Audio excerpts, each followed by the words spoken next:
Hello everyone. आज के इस वीडियो में हम डिस्कस करेंगे हाइपर टेंशन के बारे में। ये बहुत ही कॉमन कंडीशन हो गई है आजकल। So what is hyper tension? Hyper tension, जिसे हम कॉमन शब्दों में हाई ब्लड प्रेशर के नाम से भी जानते हैं या हाई बीपी के नाम से भी जानते हैं, ये मेनली प्रेशर है जो कि आर्टरीज़ में लगता है। सो स्पेसिफिकली ये क्या है? Arterial hypertension. जब ब्लड फ्लो होता है आर्टरीज़ में तो वो एक प्रेशर एक्सर्ट करता है आर्टरीज़ की वॉल्स पर। जब ये प्रेशर ज़्यादा हो जाए उसी को हम क्या कहते हैं? High blood pressure. ओके, ये डायग्राम के थ्रू आप समझ सकते हैं। ये आर्टरी है और ये इसका ल्यूमन है जो कि नॉर्मल है। ठीक है, फिर एक स्टेज है जिसे मैंने प्री हाइपरटेंशन शो किया है। इसमें आर्टरीज़ के अंदर का जो ल्यूमन है, अंदर की स्पेस है, वो नैरो हो गई है। फिर तीसरी एक स्टेज है जिसमें बहुत ही ज़्यादा नैरो हो गई है, जो कि हाइपरटेंसिव स्टेज है। अब ये ल्यूमन नैरो क्यों हो रहा है? क्योंकि साइड में क्या, एथेरोमेटस प्लेग जमा हो रहा है। साइड में वेसल के अंदर जो ल्यूमन है उसके अंदर जमा होते जा रहा है, जिसके कारण जब ब्लड फ्लो होता है तो वो ज़्यादा प्रेशर लगाता है आर्टरीज़ की वॉल पर। और जब हम मेजर करते हैं बीपी इंस्ट्रूमेंट से तो ब्लड प्रेशर हमें हाई मिलता है।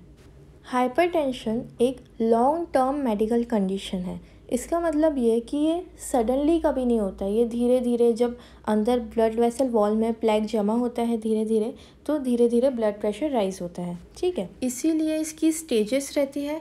सबसे पहले हम देखेंगे नॉर्मल ब्लड प्रेशर कितना रहता है। तो दो है, सिस्टोलिक एंड डायस्टोलिक। सिस्टोलिक रहता है 120 mmHg and diastolic is 80 mmHg. Okay, so normal BP is 120/80 mmHg.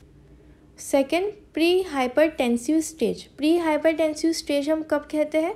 जब सिस्टोलिक ब्लड प्रेशर 120 से 139 mmHg के बीच में हो और डायस्टोलिक ब्लड प्रेशर 80 से 89 mmHg के बीच में हो।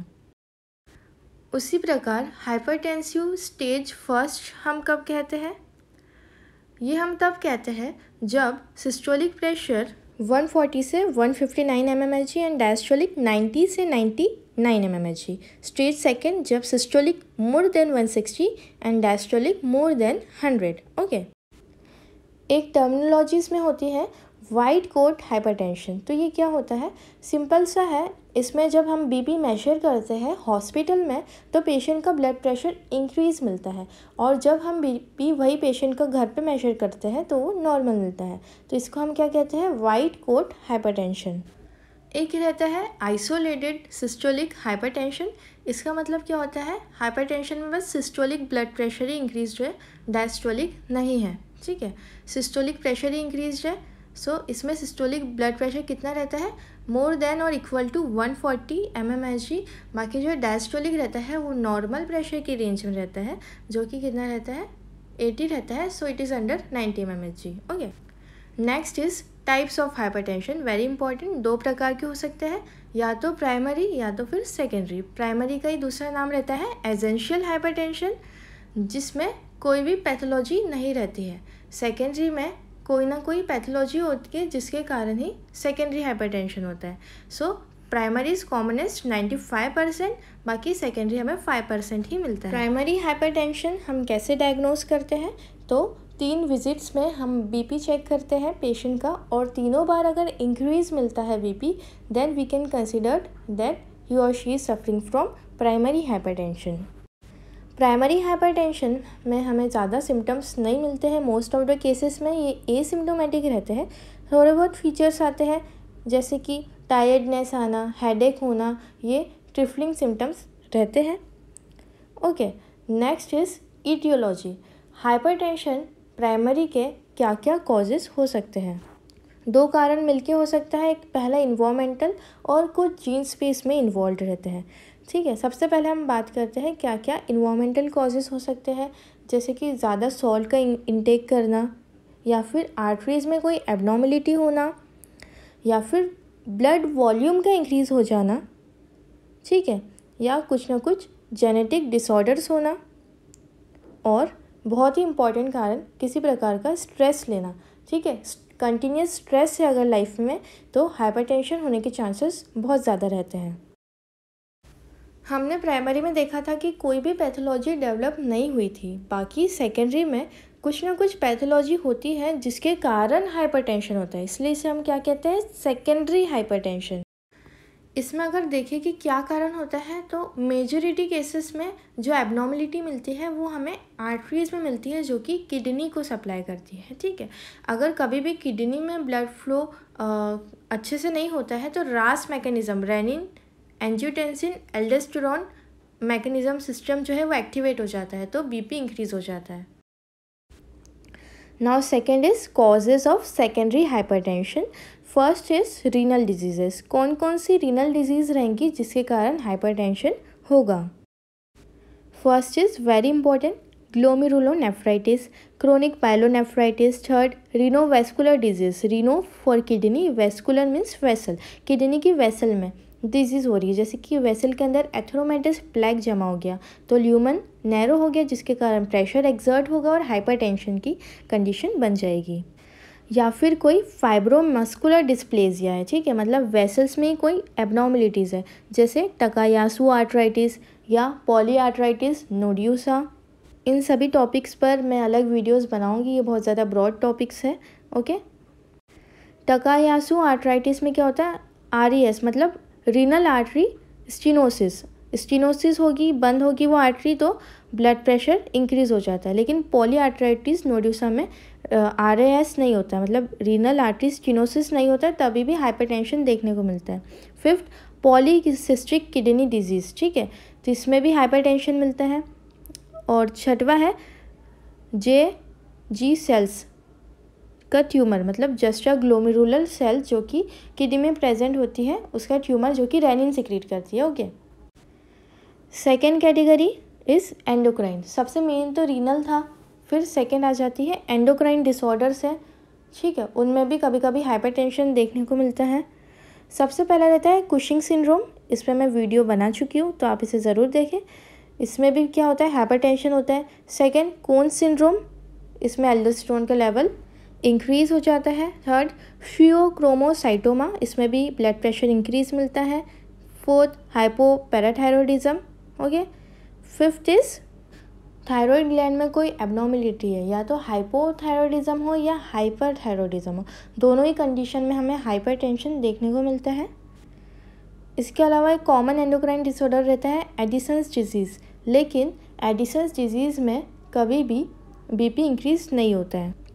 ऐसे क्यों? क्योंकि सारे एड्रिनल ग्लैंड्स के जो हार्मोन्स हैं वो सब कम हो जाते हैं, including aldosterone which is responsible for increasing blood pressure.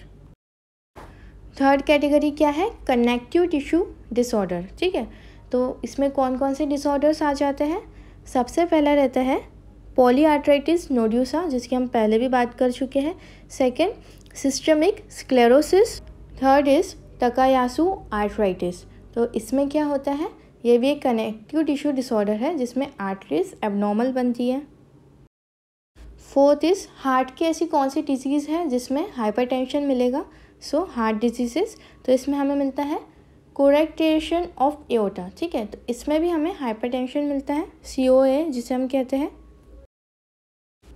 Next is brain, तो ब्रेन में अगर GBS हो पेशेंट को, गुलियन बैरी सिंड्रोम, तो इसमें भी हाइपरटेंशन देखने को मिलता है। बहुत सारी फिजियोलॉजिकल कंडीशन भी रहती हैं जिसमें ब्लड प्रेशर इंक्रीज़ मिलता है, जैसे कि प्रेगनेंसी में, जिसे हम कहते हैं gestational hypertension. Next we will discuss about signs and symptoms of high blood pressure. सबसे कॉमनेस्ट फीचर रहता है हेडेक, तो हेडेक भी कहाँ, ऑक्सीपुट रीजन में, पीछे के साइड। सो ऑक्सीपुट रीजन में हेडेक मिलता है और मॉर्निंग में इंक्रीज़ होता है, तो आप समझ सकते हैं कि ये हाई बीपी का हेडेक है। सेकेंड, चक्कर आते हैं, वर्टाइगो होता है। थर्ड इज़ लाइट हेडेडनेस, ऐसे फेंटिंग के अटैक्स आते हैं, ऐसा लगता है डिजीनेस लगती है और ऐसा लगता है कि गिर जाएंगे, so light headedness. Fourth, fainting attacks आते हैं। फिफ्थ इज़ किसी किसी पेशेंट में विजन प्रॉब्लम भी आ जाती है। ओके, सिक्स्थ, चेस्ट में पेन होता है क्योंकि हार्ट पर प्रेशर आ रहा है। सेवेंथ, डिफ़िकल्टी इन ब्रीदिंग, सांस लेने में भी दिक्कत आती है। Eighth one is irregular heart beat. Okay. Hypertension को साइलेंट किलर भी कहते हैं क्योंकि इसके जो सिम्टम्स रहते हैं वो बहुत धीरे धीरे आते हैं, एसिम्टोमेटिक केसेस रहते हैं कोई, तो जब तक ये जो डिजीज़ है ये बहुत ज़्यादा सीवियर हो जाती है। ठीक है, नेक्स्ट हम आगे बढ़ते हैं इन्वेस्टिगेशंस की तरफ।